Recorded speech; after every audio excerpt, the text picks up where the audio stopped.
Hey,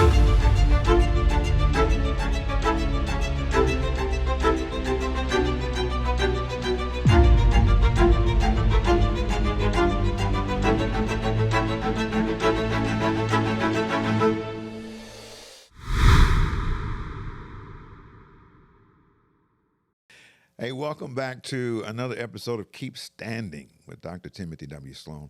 So grateful to have you sharing with us on a podcast today. Listen, do me a big favor. Make sure that you like, subscribe, share, and I pray that you'll encourage others with this incredible content. Hopefully, it's being a big blessing to you as well. Well, today, I am so excited and so grateful to have, again, one of my heroines in the faith, the Reverend Dr. Gina Stewart. She is literally one of the trailblazers when it comes to the faith community today. She's a transformational leader. And of course, she's the proud pastor of the Christ Missionary Baptist Church in Memphis, Tennessee, the first African-American woman to pastor an established Baptist church in that city. She's the former president of the Lock Carey Baptist Foreign Mission Society, led efforts to support communities across the globe. Again, she is just an incredible voice, not just to our local communities, but to the global world. Welcome, Dr. Gina Stewart. Thank you, Dr. Sloan, and thank you for such a generous and warm introduction. Well, listen, we probably so much more we could say. Again, you are transformative, and I'm grateful today that we get to dive into some stuff that makes Gina Stewart who she is. Well, thank you for inviting me. All right, let's dive in, because the one thing that many people know about is the fact that you came into Memphis and began pastoring an established, again, traditional Black Baptist congregation there, and needless to say, it comes with its challenges. Yes, indeed. And so now you're stepping into this historic role. Let's talk about what some of those challenges were and how you overcame them. Yeah. Well, first of all, let me thank you for inviting me to share on your podcast, and congratulations. Thank you, ma'am. With what you're doing. One of the things I think that's very interesting about my pastorate and my tenure is that I pastor my home church. I'm not sure if you knew that. Yep. So it's the church where I grew up. I was nurtured there. I was called to ministry. My pastor and predecessor was my first mentor. And so to be called to a church where you grew up, where people knew you in pigtails, is a challenge in and of itself. But to also be called to a church as a woman in 1995 in the Deep South is another challenge. And so one of the major challenges, of course, that came with that territory of being one of the first elected to serve as a pastor of an established Baptist congregation, although I'm not really the first, because there are so many before me whose names were erased, who were never given opportunities. It just so happened that I came along at a time where history documented it, but there were many others before me. But being in a male-dominated profession, of course, which pastoring is, always comes with its challenges. And so you meet resistance because there are people who have this embedded theology that women cannot pastor churches, that God does not call women. And if God does call women, God can preach, but they cannot pastor. So you have this kind of resistance that is based on biblical literalism, interpretation of these problematic texts. Paul said, let the women keep silent, for it is a shame for a woman to exercise authority over men. Those kinds of things are always serve as impediments, if you will, to a woman's leadership, because we're often not evaluated on the basis of our gifts and our graces and our intellect, our abilities, or even our competence. Our gender immediately poses a barrier. And so if we were male, as Dr. Courtney Pace says in her book about Prathia Hall, who was one of the trailblazers as well, one of the things that Dr. Courtney Pace says in one of her books, I think it's Freedom Faith, she says, if she were male, she would have been president of a convention. And she names off this litany of positions that Prathia Hall would have had she only been male. And that is the reality. Sexism is the elephant in the room, and patriarchy. They are the two elephants in the room that people don't really like to talk about. We see the symptoms of sexism and patriarchy, but we are not always willing to address the systems, as Renita Weems would say, of patriarchy and sexism, which impose these notions of inferiority on women because of our gender. And so people don't even want to give us a chance because of the bodysuit we're in. But brains make decisions, Right. not gender. Right. Yeah. Well, I told you I was going to double click on some things, and that's the first one. Because you talk about, again, this is a major barrier that you're breaking here, and we know kind of the way people act outwardly, and we know some of these systems that we're still facing, but inwardly, there's some challenges you may have been dealing with that, stepping into this role in the 90s and breaking this. What are some of those internal challenges that you have to deal with facing something like this? I know I'm qualified. I know I can do this, and I know I will succeed in this. I'm called. Yeah.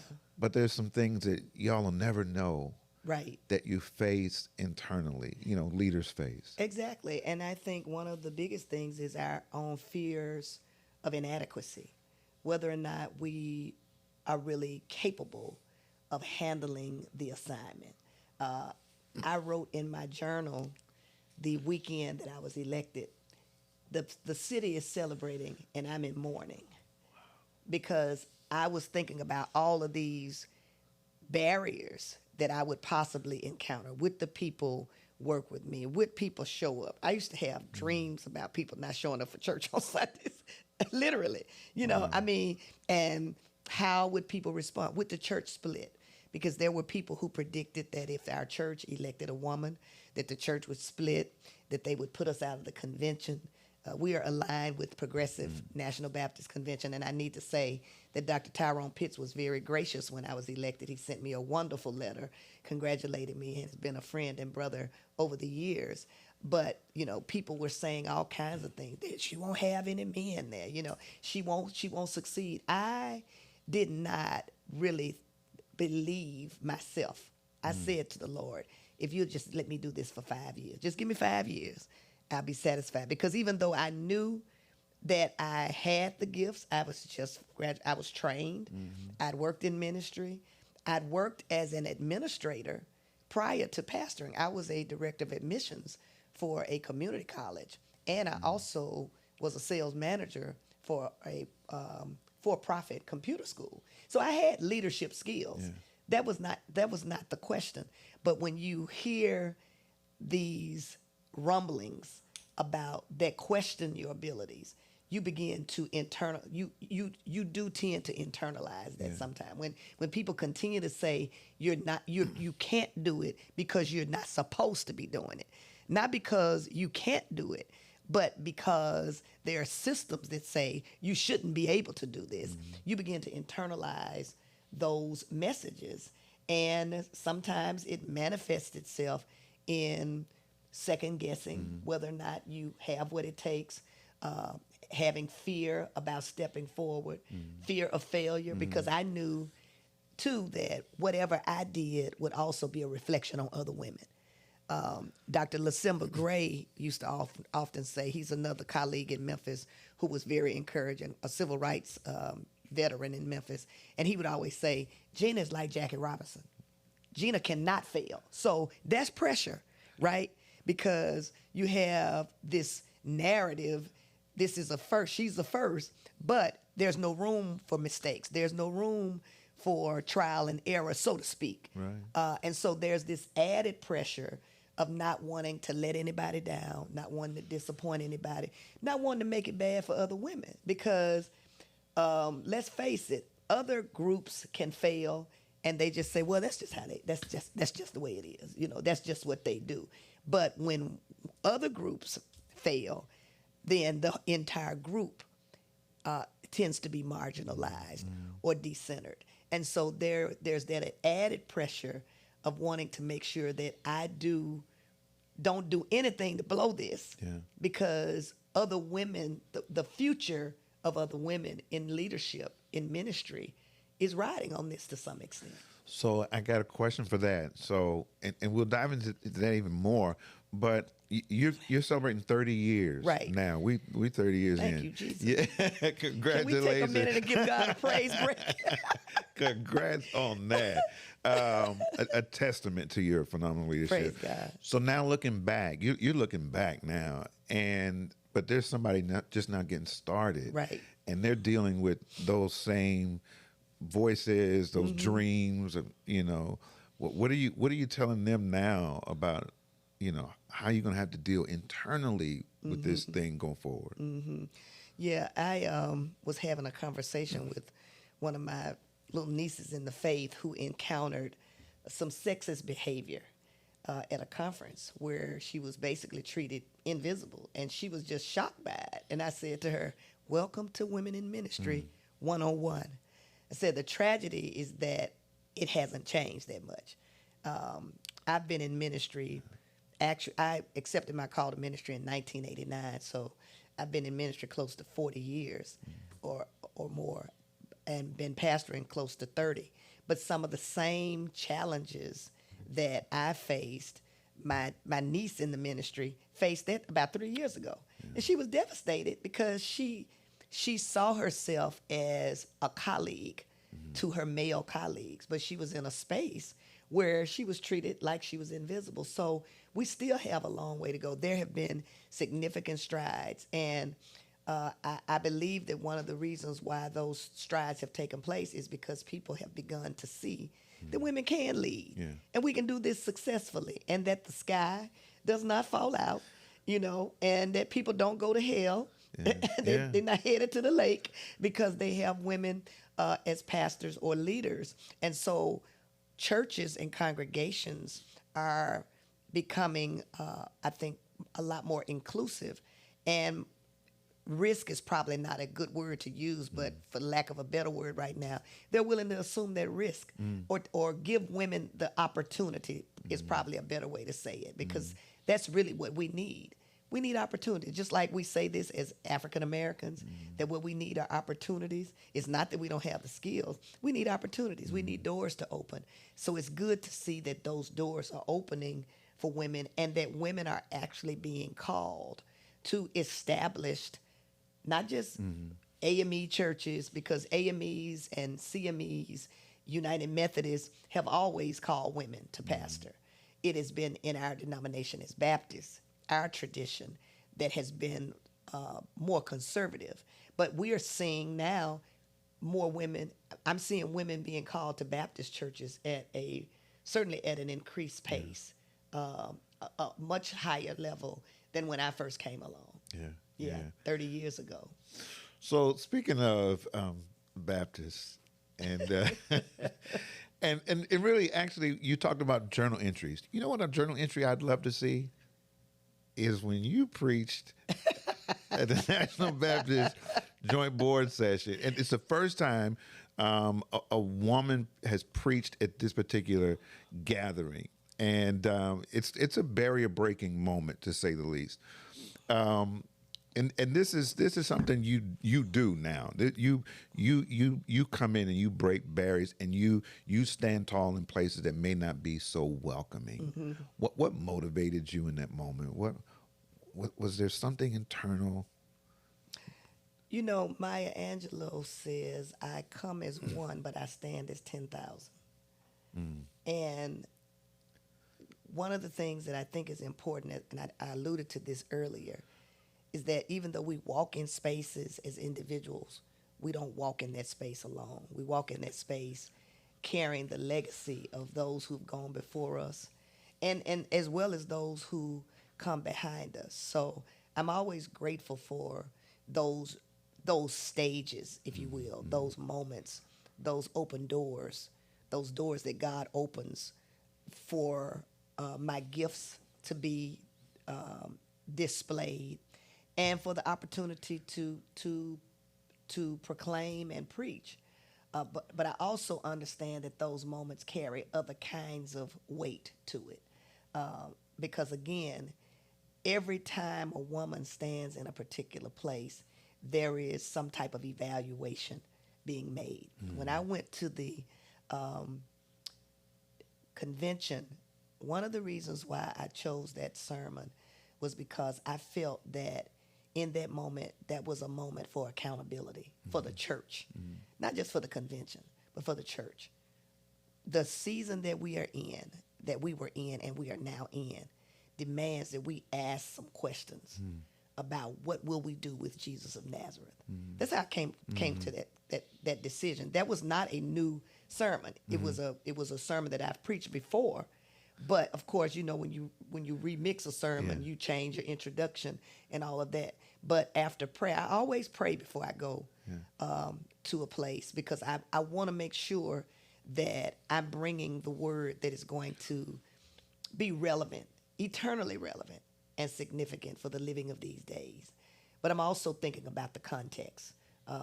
Exegeting the context is important. So I'm thinking about where I am. This is the national convention. All 4 denominations are gathering together in this historic moment. And this should not just be another business as usual moment.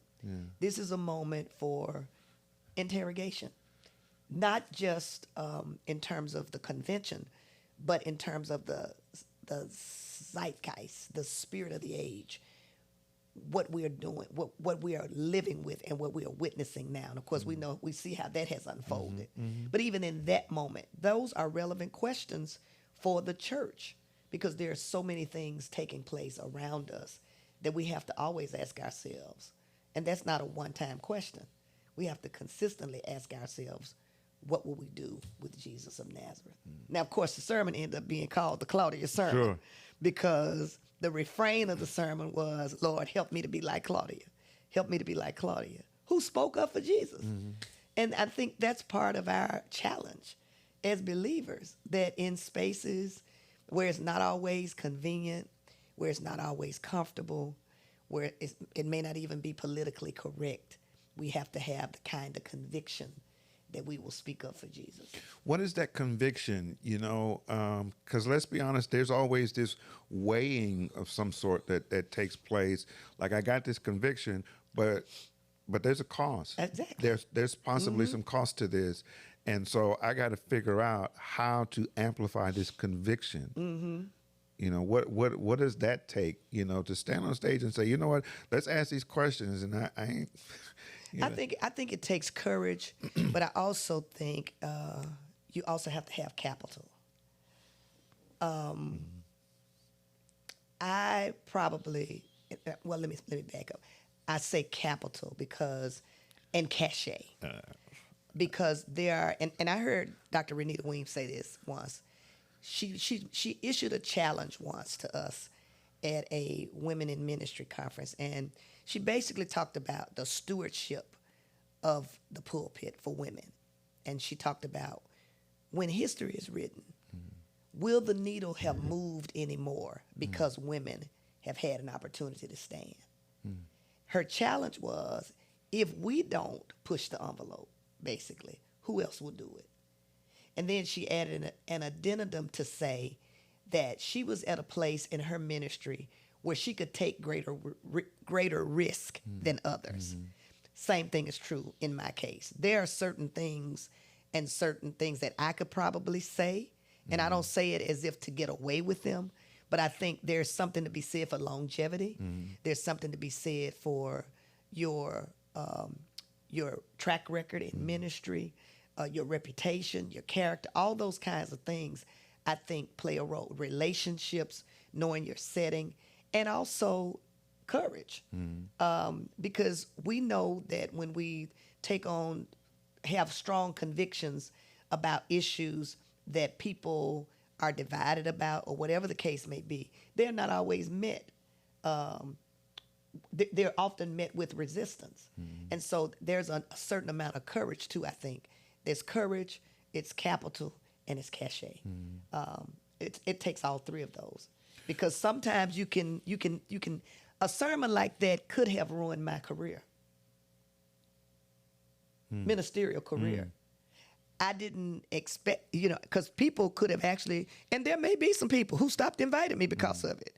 You know what I'm saying? Yeah. But that's the risk that you take. Yeah. And that's why I say I'm always praying about what I'm going to say, because womanists say that one of the things we don't want to, one of our commitments is to do no harm. Yeah. Do no harm is one of my commitments. I'm not coming to do harm. I'm coming to liberate. I'm coming to help. I'm coming to give hope. I'm coming to heal. I'm coming to set captives free. Those are some of my goals. Transformation. Those are the things. I'm not coming to do harm. I'm not coming to bash or to hurt anyone. That's not my goal. But interpretation matters. And so that moment could have really turned out very differently for me. My engagements could have dried up. and I, like I said, there could be some I missed because of that. But that's the risk that you take. Yeah. You have the capital now. I mean, we can say that because we all know Gina Stewart and your voice and what it means to the world. Do you feel at this stage in ministry like, you know what, I really have a major responsibility to kind of amplify this next generation and their voices? Absolutely. Is that something that's even more so in this season, driving you every day? Absolutely, because many of us, when we came along, we didn't have a me. We didn't have a Renita Weems. We didn't have a Cynthia Hale or an Elaine Flake. My first mentor was my pastor. There were not a lot of women who came along. And that's one of the reasons why we are so committed to the Women in Ministry Conference. Dr. Hale started a Women in Ministry Conference that it will celebrate 20 years in September, because we feel that we want to leave a legacy to our daughters and our nieces. We don't want them, we want the ceiling, our ceiling, to be their floor. We might be the first, but we don't want to be the last. We want to ensure that some of the battles that some of us have had to fight and some of us have had to endure, that they don't have to go through some of those same challenges. And of course, again, as I said before, until we address the elephant in the room, we will continue to go in these circles, because people don't want, just like people don't want to talk about racism, they don't want to talk about sexism, and they don't want to talk about patriarchy. But those are the root issues that impact and impede women's upward mobility. Now, that's not to say that women shouldn't be prepared. That's not to say that women shouldn't, take whatever necessary steps that they should take to prepare themselves for ministry. But we also know that the standards are different for men and for women. There are some churches that still won't even consider a woman to be a pastor. And then if they consider, if it's open to women and the church says that the ideal candidate needs 12 years of experience or 15 years of experience, where's a woman going to get that? The average woman has not had that benefit of pastoring another church. More often than not, she would be pastoring her first church. So even though she may have the skills, she may not have the experience. So those are the kinds of challenges that women still, and then there's some churches that have in their bylaws, they won't even consider women. So we've made significant progress, but we still have a way to go. And one of my commitments is, however I can help a woman in ministry, I want to do it.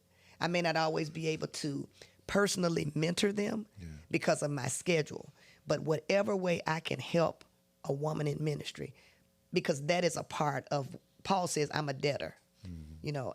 That is a part of what I feel I owe to the women that are coming behind us. Well, I wanted to ask this question. I think this will be the last one, but I wanted to know, I was talking to my daughter last night, and 17 years old, and this moment where she was talking about advocating for herself in a situation at school, and I just saw this light go off, and she started talking about, I said, what's the win for you in this? And she says that my voice is heard. Right. I got so excited because almost cried, yeah, didn't oh my God, yes, because that's always been my hope, that you understand the power of your voice. That's right. And learning to advocate for yourself. So it was just like one of those major moments where I said, aha, she's got it. Yeah. That her voice has power. Yeah, and that her voice matters. It matters. Yeah. So you're speaking now to this next generation, to my daughter, to her friends, and you're telling them, what are you telling them about in any arena, the power of their voice and how, there are going to be challenges, but recognize the authority you carry. Yeah, and I think what you said, I would just say ditto, because in so many spaces, our voices are muted. Yeah. Our voices are discounted. Women can be in a room and we can make a statement and you'll hear crickets. Yeah. Somebody else will give the same, make the same suggestion, and all of a sudden it's, people don't notice that. But when you live with that, you see that.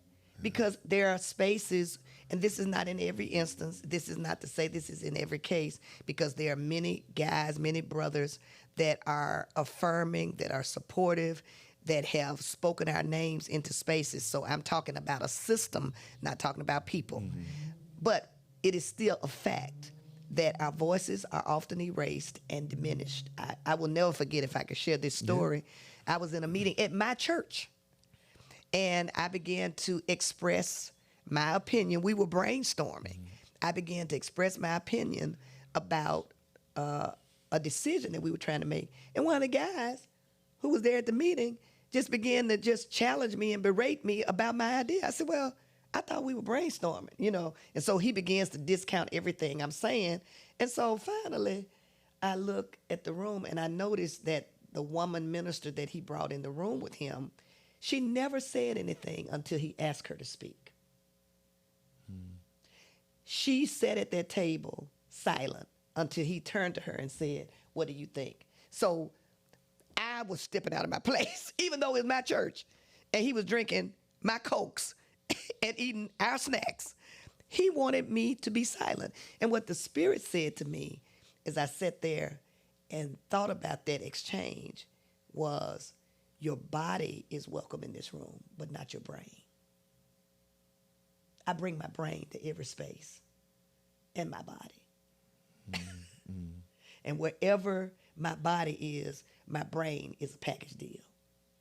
Because to expect me to be silent because of my gender or because you don't think I have anything to contribute is to diminish what I bring to the table.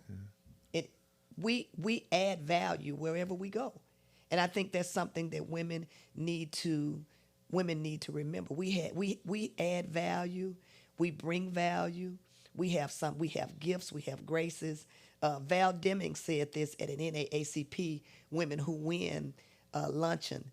She said that when someone was trying to get her to run for office, she was saying, do you think I can do it? Do you think I can do it? And she said, the guy that was trying to convince her, she said, see, women have to have 7 confirmations before they believe in themselves. He said, the guys don't, she said, he told her, the guys don't do that. We say, I would make a great congressman. She said, he told her, but women have to have 7 confirmations. Why is that? Because when you're constantly told that you're not good enough, that you cannot do this, that you're inferior, that because of the bodysuit you're in, you're incompetent, you begin to second guess yourself. So you need people around you who will speak life into you. You need people who will encourage you, like you encourage your daughter. Yeah. And we need allies too. We need women who will believe in us, but we need brothers. Yeah. And I'm grateful for male allies because many of the male allies are part of the reason why I have the itinerary and the schedule that I have. Yeah. Most of the people that invite me are male pastors. So I can't sit here and say that men have not been a blessing. I could go down the list, but I'll get in trouble if I start calling names. But many of the major spaces that I've stood in, it's because a brother said my name. I preached at the National Convention because Sam Talbert and David Peoples insisted that we cannot come to Memphis and not invite Gina Stewart. She is the president of a convention. I stood at Hampton more than once because of Bill Curtis and Claude Alexander. And then my friend, my roadie, Dr. Cynthia Hale. It's because they spoke my name into spaces. So we need the support, but we also need the affirmation. They need the encouragement, and they need opportunities. Yeah. You know, so the other thing that I try to do too is, you know, if I can't go someplace, I don't just say I can't go. You know, I say I can't make it, but let me give you a name. Yeah. Because that's opening a door for another voice. And voices need time to grow. Yeah. We have to grow. I didn't start out sounding like I sound now. Yeah. You know, this is over 40-something years of preaching and leading and teaching and leading workshops. Yeah. So believe in yourself, you know, and do it afraid. Sometimes you got to do it afraid. I was scared when I started pastoring. I did not think I would last 30 years. I don't know if that's on a shirt, but it needs to be. Okay, I'm going to take that. Yeah, I'm going to take that. I'm going to take that shirt. It is yours. Listen, again, I can't thank you enough. I appreciate you. Thank you. So tell us where we can find you out there on social media. I would be honored to tell you where you can find me on social media. First of all, you can find me at 11 o'clock on Sunday mornings at Christ Missionary Baptist Church. Our website is www.christmbc.org. We also have a YouTube channel, which is Christ Missionary Baptist Church. My social media handles, I'm on Facebook. My personal page is Gina M. Stewart. My public page is Dr. Gina M. Stewart. I cannot accept you as a friend, but you can follow me on Facebook. I also have an IG page, Instagram. It's Dr. Gina M. Stewart as well, at Dr. Gina M. Stewart as well. Make sure you go run and follow Dr. Gina Stewart. Yeah, run and do it. Run. She's got some fabulous content, and we want, again, the whole world to know more about the great work she's doing. Again, thank you so much to each of you. Thanks for being a part of this. Again, we're going to run it back one more time with Dr. Stewart, and so don't forget to follow us. Appreciate you, and as always, keep standing.